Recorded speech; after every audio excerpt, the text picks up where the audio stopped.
أعوذ بالله من الشيطان الرجيم. بسم الله الرحمن الرحيم.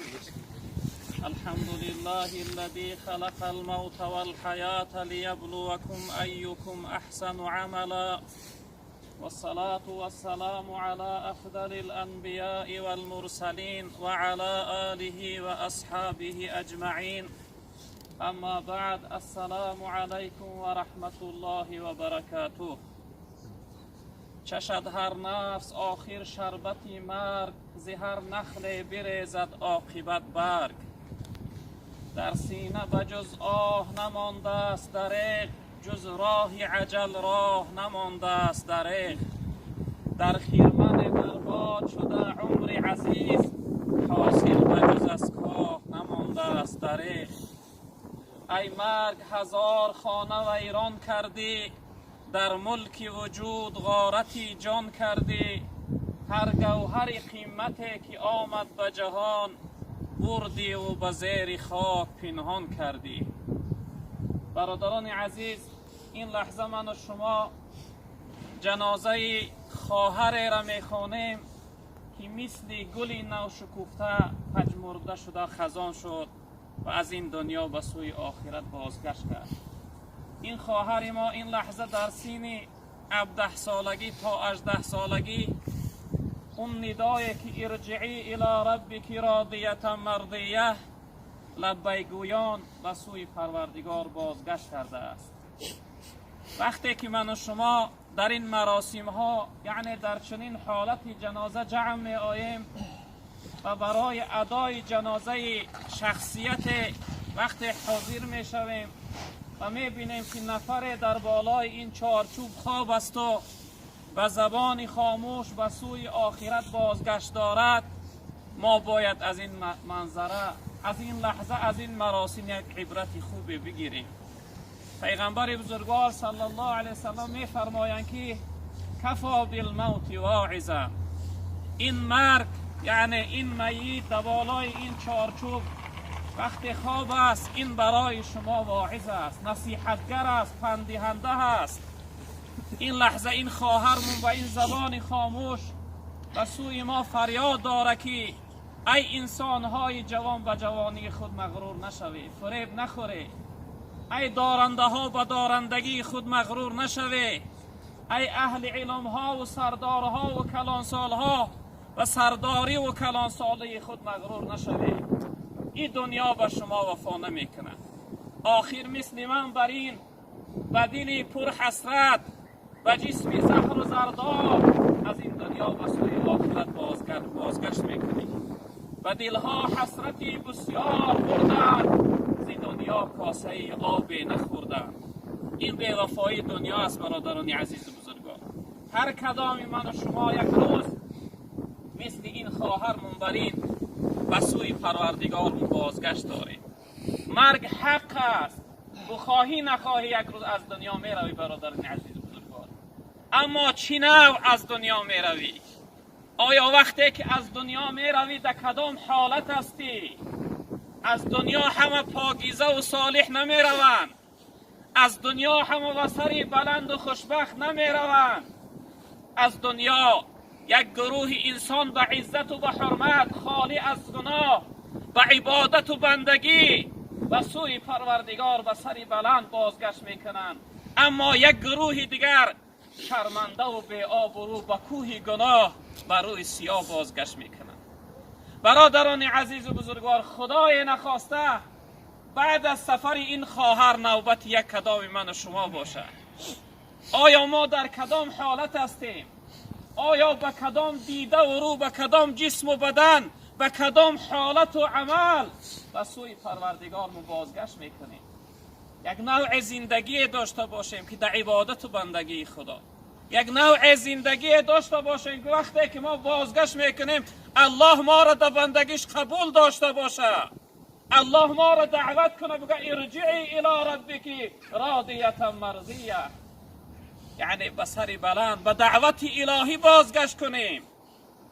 عزیزای خدا یک مقاله زیبایی دارم، میگوین ای انسان، روزی که به دنیا را آمدی از روی تولدی تو تمامی خیش و تبار و نزدیک ها خرسند بودن، خندان بودن. چقدر شاده بودن که طفل به حیات، یعنی در اولادی ما در قبیله ما به دنیا را آمد. همه گریان بودن، اما همه خندان بودن، اما تو گریان تولد شدی. در اصل واقعا وقتی کودک تولد میشه گریان تولد میشود. دوستای خدا میفرمایند ای انسان، یک نوع زندگی بکن که روزی که از دنیا میروی همه گریان باشن و تو از دنیا خندان بروی. برادرین بزرگواری من، اگر من و شما انسان صالح باشیم، خوش اخلاق باشیم، بنده خوب خدا باشیم، وقتی از دنیا رفتن ما تمامی یعنی هستی برای فراقی با گریه میکنند. اما ما وقتی که الله ما را دعوت کرده است، به تعبیر مولانا میگه با ملائک روح پاکش جانبی رحمان برفت، جمله گریانیم و او خندان برفت. یعنی وقتی الله دعوت میکنه که بگرد به سوی من بیا، الله وقتی دعوت نامه برای تو میفرسته، مرگت برات مصیبت نیست، مرگت برات روزی خرسندی و شادی هست. از رنج و مشقت، درد و داغ دنیا خلاص شده و سوی جوار پروردگارت بازگشت کرده ای. به این خاطر برادران عزیز و بزرگوار، مرگ حق است، مردن حق است. یک روز نه یک روز من و شما هم سفر داریم. باید همه وقت همیشه برای این سفر آماده و تیار باشیم. همه وقت همیشه این سفر یعنی منتظر باشیم. اگر صالح باشیم، اگر بنده خوبی خدا باشیم، انشاء الله رب العالمین به سر بلند و به آبرو بازگشت میکنه. اما خدای نخواسته اگر یعنی انسانی بد و ناخوب و ناپاک باشیم، از این دنیا پر حسرت می رویم. از این دنیا یعنی از جمله شخصیت های یعنی فجار و بدبخت می رویم. آبادی دنیا اعتبار نیست برادران عزیز، آبادی آخرت اعتبار است. در این دنیا اگر هر نوع زندگی کنی برای تو میگذره، خوب است، بد است میگذره، اما حرکت کردن در کار که آخرت آباد کردن در کار. خوشبختترین شخصیتی است که در این دنیا آخرت آباد میکنه. از که مولوی جنونی میفرمایند کشا بحری خدا دو چشم عبرت، ببین در خاک درهای نبوت، کجا شد سروری اولاد آدم، کجا شد احمدی محمود خاتم، کجا شد عامه معراج افلاک، که آخر رفت به زیر پرده خاک. کجا شد عاشقانی سینه بریان، کجا شد عارفانی دیده گریان، کجا شد عالمانی بحر دانش، خوش آوازان بلبلوار خوانیش، کجا یوسف رخانی ماه پیکر، کجا شد صفچکن شیران سرور. ببینی جمله را در پرده خاک، چرا چون گل نی با سینه چاک. برو باره به گورستان نظر کن، به حال اقربایان نظر کن، چی میگویند دانایان خاموش، بگیر عبرت از آن جمعی کفن پوش. برادری بزرگواری من و شما اگر از مرگ این خواهر عبرت نگیریم، دیگر چیز ما را عبرت نمیدیه. هر روز ما یعنی جنازه میخوانیم، هر روز ما میت و مرده میبینیم. عجب رسمی است رسمی آدمی زاد، که جانش میرود باور ندارد. باور نداریم که یک روز دیگر نوبت ما میشده باشه. حضرت عمر رضی الله تعالی عنه یک وکاله داشتن، گفته ای عمر، هر روز میشنوی که فلانی مرد فلانی مرد فلانی مرد. ایره انیق بودن که روز حتما نامی تو را میگیرن، مردم میگن عمر مرد. من و شما هم باشیم برادران عزیز بزرگوار، حتما یک روز نامی ما را میگیرن، میگن عبدالقادر مرده است، فلانی مرده است، جنازه هست. و همین خاطر همه وقت همیشه برادران عزیز بزرگوار برای این سفر آماده و تیار باشیم. بعد از اینکه ما از این دنیا می رویم برادران بزرگوار، هر انسانی که مرد قیامتی وی سر می شود. هر انسان وقت دلحد می گذارد از وی پرسیده می شود من ربک ما دینک من نبیک. ربی تو کی است؟ در دنیا کی را عبادت می کردی؟ بنده کی بودی؟ بنده شیطان و نفس دنیا یا اینکه بنده الله رب العالمین؟ در کدام دین بودی؟ کدام دین حکم و قانون شرعایه میکردی، عمل میکردی؟ من نبی و پیغمبرت کی است؟ کدام پیغمبر پیروی میکردی؟ اگر من و شما برادران عزیز بزرگوار امروز عبادت و بندگی کرده باشیم، اون لحظه میگیم ربی الله، ربی من الله است، دینی الاسلام، دینم اسلام است، پیغمبر و محمد مصطفی صلی الله علیه وسلم است. اما انسان نکرده باشه وقتی میپرسم بگه لا ادری، نمیدانم، بنده کی بودن من نمیدانم، چی بودن من نمیدانم، از قفای نفس و شیطان و دنیا میدویدم، گاه نماز میخواندم. و همین خاطر برادران عزیز بزرگوار سخن دراز نکنیم، وقت سرد و خنک است. از مرگ این خواهرمون باید ما درس عبرت بزرگی بگیریم. در آخر برای تسلای دل برادر بزرگوارمون اکی میرم به یک حدیث جناب پیغمبر صلی الله علیه و سلم میخونم. پیغمبر بزرگوار فرمودن که حدیثی قدسی بوده، الله رب العالمین گفته ما جزاء عبدی اذا اخذت صفیه من اهل الدنیا و صبر و احتسب الى الجنه.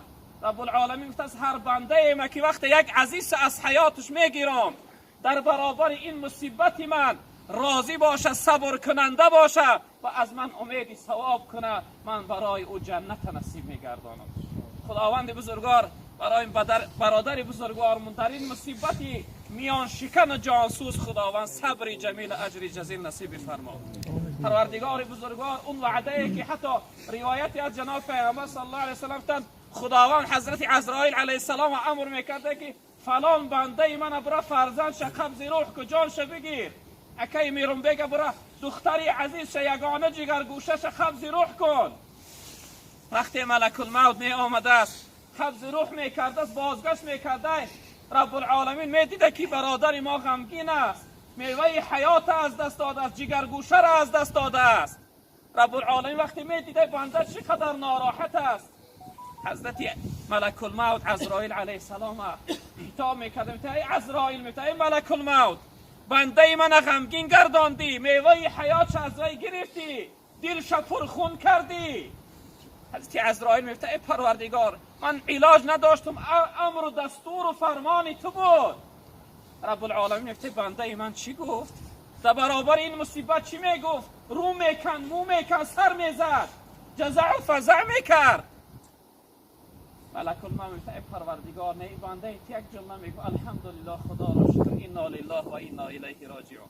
ما همه بنده خدا هستیم و آخر همه به سوی خدا بازگشت داریم. الله رب العالمین دستور میداد از میگفت در جنت یک قصر به نام این شخصیت بنیاد کنه و در بالاش نوشته کنه که قصر صبر، قصری شخصیت هایی که در مصیبت صبر کردن، یعنی در برابر صبر کردن این مصیبت خداوند برای چنین شخصیت ها خداوند وعده کرده است که در جنت ان شاء الله قصرها بنیاد بکنه. خداوند از اون قصرها این یعنی برادر بزرگوارمون نصیب بگردانه. آخر دعا کنیم که خداوند بزرگوار سفری دوری دراز این خواهرمون سهل و آسان بگردان، زبانش برای جواب منکر و نکیر گویا بگردان. پروردگارا از حیات دنیا چیزی ندیدن، خانه آخرت چه آباد بگردان. پروردگارا بار الها شب اول شبراش آسان بگردان، برای اهل بیت صبر جمیل و ثواب بزرگ نصیب بفرما. اکنون دیگر ای که بالای هر انسان حق الله هست و حق العباد، دو حق است. حق الله این خواهرمون از عبادت و بندگی چی کمبودی داشته باشه حوالش به خدا میکنه، پروردگار بسیار بخشنده مهربان است. اما حق العباد گفته نمیشه شما پدر بزرگوار شو و عمکیش و برادرها و دوستایش که اینجا هستند کسی را اگر آزار داده باشه، سخنی بد ناجایی گفته باشه سبب یعنی ناراحتی شما شده باشه، خواهش میکنیم ببخشه. خداوند بخشنده ها را دوست میداره. خیلی سفری دور و درازی پر خطر داره این خواهری ما، از حقش بگذره ببخشه. و از کسی هم چیز قرضی دار باشه به حجت شاهد بیارن، انشاءالله پدر بزرگاش و برادرهاش هستند به گردن میگیرن، انشاءالله ادا میکنن. آخرا بازم دعا کنیم که پروردگار سفری آخرت به خیر بگردانه، این مرگ جوانی را براش مرگ شهادت بگردان. پروردگار خانه قبرش آباد بگردان، زبانش برای جواب منکر و نکیر گویا بگردان. پروردگار بار الها هر چیزی که رضای خود است برای این خواهر ما نصیب بگردان، از قهر غضب و در حفظ و امان و نگهش بدار. پروردگار این جمعیت ما را وعده که پیغمبر بزرگوار قیراد گفتن براشون نصیب فرما. و صلی الله تعالی علی خیر خلقه مولانا محمد و آله و